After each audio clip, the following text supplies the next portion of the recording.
Ahlan wa sahlan, hola, buongiorno, hello, and welcome to my football weekend review. I guess I'll call it that for now. It's been a little while since I made a video. I wanted to make some more regularly, but I've been quite busy. I got exams this weekend, so I just really wanted to get this video in here quick, because I feel like there's a lot to talk about, especially after the news that's came out today. We'll get into that, but first off, want to say send your prayers out to everyone in Turkey and Syria after the devastating earthquakes that have happened. Um, and if you aren't someone that typically donates to stuff like this, I know not everyone does, but I feel like it's a new year. It's a good time to maybe get into that, even if it's not even super regularly. I feel like this is quite a major event, and American news outlets will not typically cover this the same as if it had happened in LA or something like that. So it's might not something everyone's truly aware of, but if you go and look at it, it's completely devastating. The pictures say enough. So even if it's $5, a dollar, anything goes a long way. Find a charity, and your impacts will be felt. But into football, I kind of want to do a little roundup of all the leagues. I don't watch all of the leagues. I don't have that much time in my day. I want to do stuff on my weekends. But I at least watch the Premier League games. But it's important to follow. So starting off with Serie A, of course, in Italy, Napoli is running away with the title. They cannot stop winning. I swear I tallied up the points. I think they've only lost one game this year, which is title winning form. They're Kvaratskhelia. I know I pronounced that wrong, but Kvaratskhelia and Osimhen are going crazy up top. It's the duo any team would dream to have right now. Two youngsters under the age of 25, absolutely tearing it up. They both have double digits in goals and assists this season, which is crazy. But I mean, they're doing something right up there. They're sitting 13 points on top of Inter, who's in second place. Inter and Roma and Lazio will find themselves in the top four, all within a point or two of each other.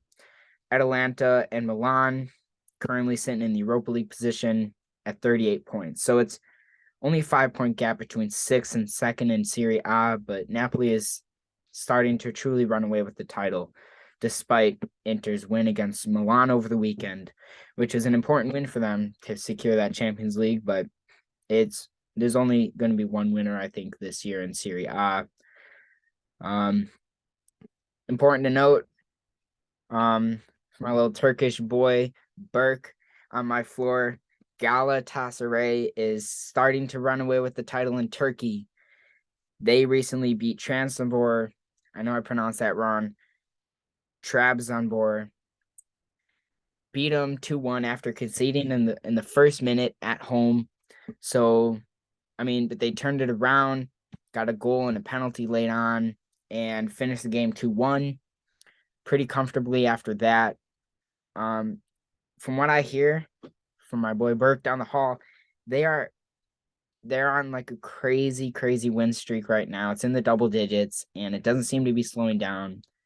54 points out of 22 games, 9 points on top of Fenerbahce and second. So I don't know, interesting Turkish league news there. Barcelona is back officially. Like, no more debates, no more talk about their financial troubles, which they're still in. None of that. I don't want to hear it. Xavi and his little tiki taka boys from La Masia have been tearing it up. They sit nearly 10 points on top of Real Madrid with an 8 point gap between first place Barca and second place Real Madrid. Their midfield of De Jong, Gavi, Pedri, even Busquets is tearing it up, just doing numbers, running the field. And obviously with their strikers, Lewandowski, Dembele, Rafinha, they're in probably amongst the best form in the world right now. And it's good to see. It's been a while since Barca's been this good. I'd almost go as far back and say as since 2015, 2016, they've been this good. Probably 2015 was their peak. They've slowly been on a decline since, and it's exciting to see them back there. Real Sociedad sitting in third with 39 points out of 20, and Atletico in fourth, 35 out of 20. Obviously, Premier League, Arsenal, despite their loss against Everton, Sean Dyche doing his magic. It's a sign of things to come for Everton fans. You guys are going to stay up this season.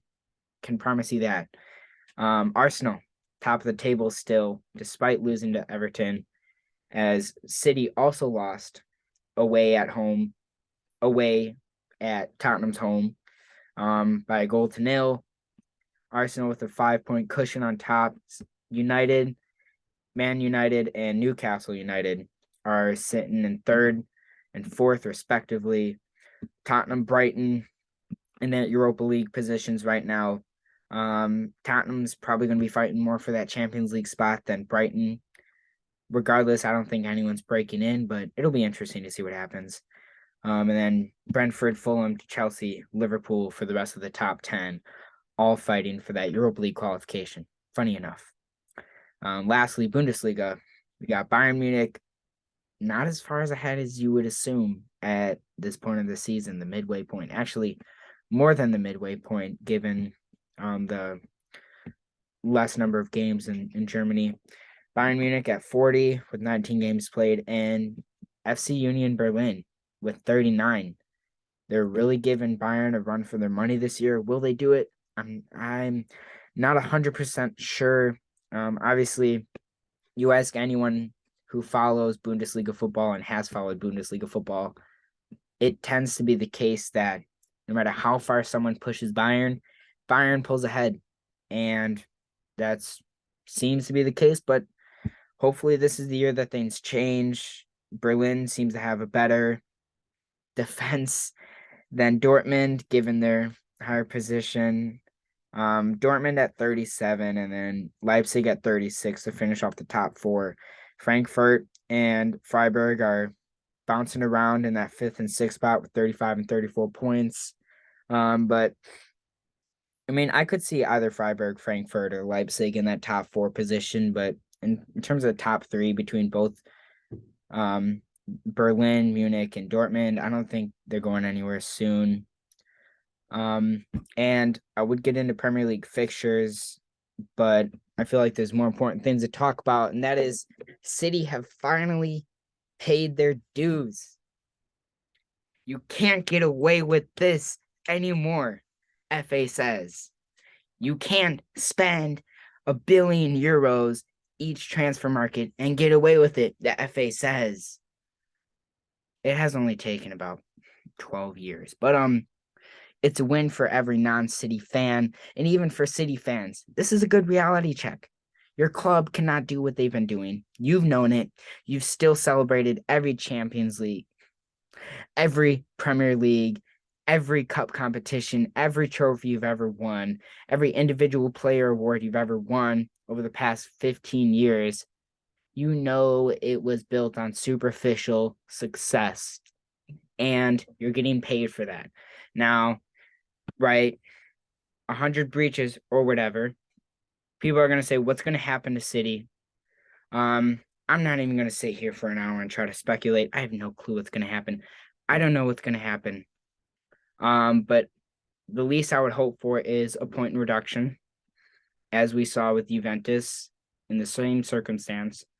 It wasn't 100 breaches of financial fair play, but it was enough to warrant a 15-point deduction for Juventus, which has completely ruled them out of Champions League for next year, and rightfully so.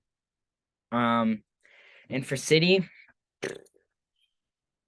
I hate to be that guy, but it's got to be at least 10 points. It's got to be at least 10 points. I know there's a lot of memes going around about stripping titles away from, the titles that they've won in the past few years. And I don't think that's completely right. It's not fair to the players who actually, you still have to have a team. You could look at PSG. And I mean, PSG and City both. You're spending ridiculous amounts of money, but you still haven't won the Champions League. So money doesn't directly lead to success. It practically does, but it doesn't directly. So I think it'd be pretty unfair although it's been unfair to everyone else, I think at the end of the day, the players and the managers still put in the work and still fought to win those trophies, win those titles, win those accomplishments. And I mean, every city legend you could say in the past 10 years, like Company, Silva, Aguero, yeah, you'd hate to take away those Premier League trophies from them. So I really don't think it'll happen. But I wouldn't be surprised to see them drop into 12th in the league, give them a 10, 15 point reduction. And there's also talks about Pep Guardiola leaving. It won't happen now, but I think there is concern for the summer. I think there's going to be a lot of reevaluation around Guardiola's position, how he looks at his future with the club, and also the club in general. I mean, you're forced to reassess things, see what you should be doing that is actually aligned with the laws of the game and financial fair play. There's going to be a lot of readjustments there, transfer policies, transfer spending, and yeah, Guardiola has made comments in the past that people are bringing up about, oh, if the owners and the people are lying to me, then I'm not going to stay here. I'm going to leave. And he has been here for several years now. So it'd be interesting to see if he leaves, and if so, where would he go? But I mean, I wouldn't mind Guardiola at Liverpool right now. I mean, love Klopp. I love Klopp. But yeah, probably should have said that. But who wouldn't want Pep Guardiola as their manager? But yeah, and also second point of business to talk about: Jesse Marsch has been sacked at Leeds. I feel like I'm a little torn on this one. On one hand, yeah, they've been absolute garbage. They've been rubbish in the league. They found themselves in 17th. By the statistic, if I remember correctly, is 2 wins out of the last 16. None of their winless in their last 7. I know that's for sure.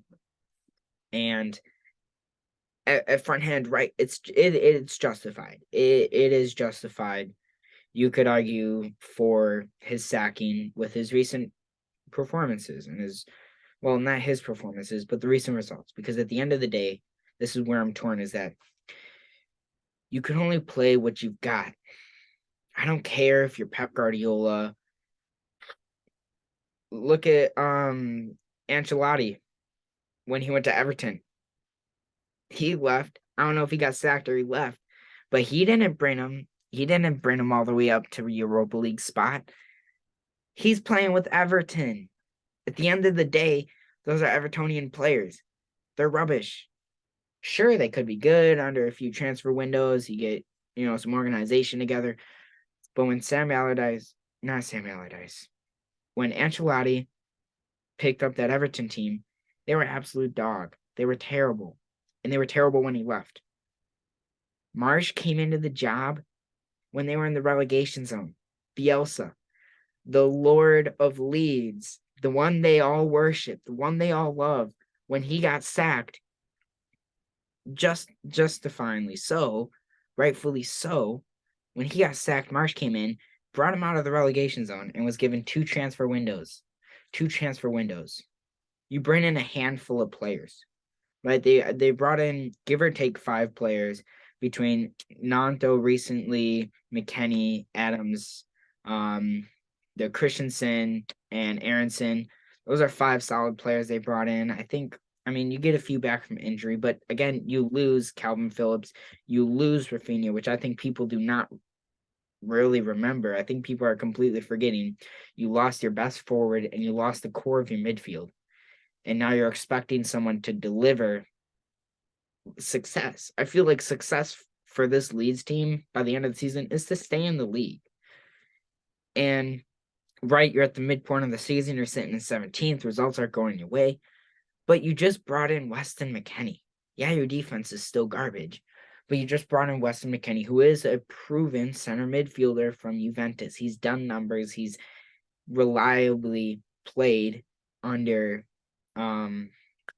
Juventus's squad and Allegri's squad. He's been consistent. He does the job.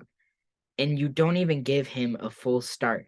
You don't even let Marsch get used to, you won't even give Marsch that time. And that's where my issue lies, is that he's been a manager for a year with Leeds. A year.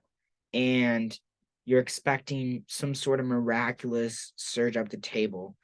Because to be frank, nobody below 12th has an exceptional record. At best, it's 50-50. At best. But everyone below 12th, 13th, like once you start reaching down closer to 15th and below, everyone has a terrible record. Everyone has terrible performances. Everyone has terrible players. And so to be at the point where you should have been relegated last year, you should have been relegated. Leeds should not be in the Premier League this year. And you're taking that for granted. And now you're expecting some crazy results.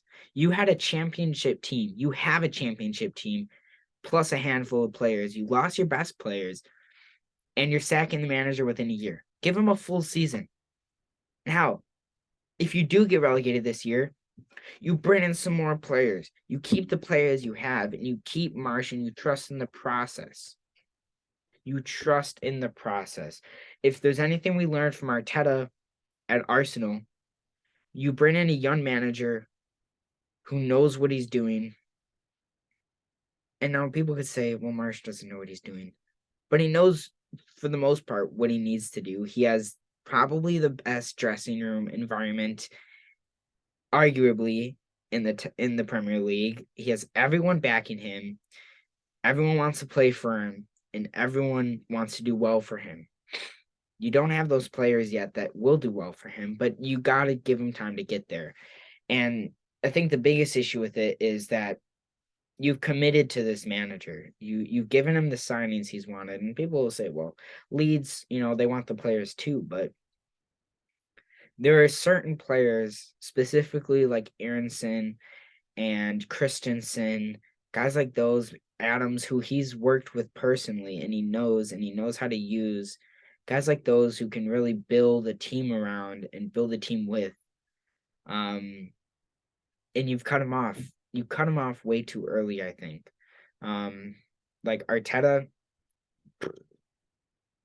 5-0 to City, opening game last year, followed by another loss. Yeah. I guess what I'm trying to say is, with young managers, you don't bring in young managers for immediate results. You don't bring in young managers for outstanding success, especially in the first season. And if you're sacking them within a year, then why did you bring them in the first place is the issue. Why would you bring in Jesse Marsch if you were expecting some crazy run up the table? I mean, especially considering how well the likes of Brighton, Fulham, Brentford are doing. Especially considering that,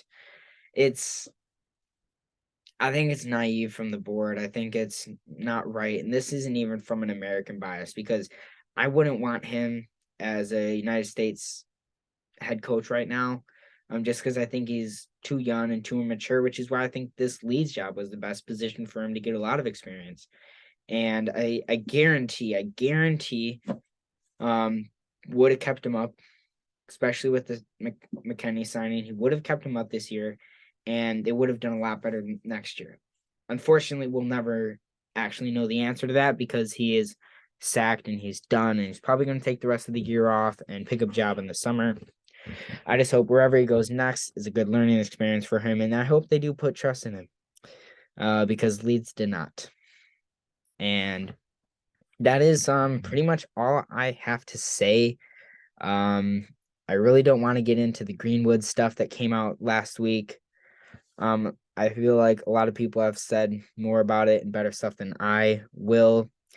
And I think at the end of the day, if you are supporting someone for any reason that has done stuff like Mason Greenwood, if you want to go see what he did, everything's on Twitter. But if you have the nerve to support anyone like that, regardless of reasoning, I think you have a lot bigger questions to ask yourself than ask whether or not he should continue playing football. But that is all I have. And thank you. I will see you hopefully next week. We'll see how these exams go. Wish me luck. Bye.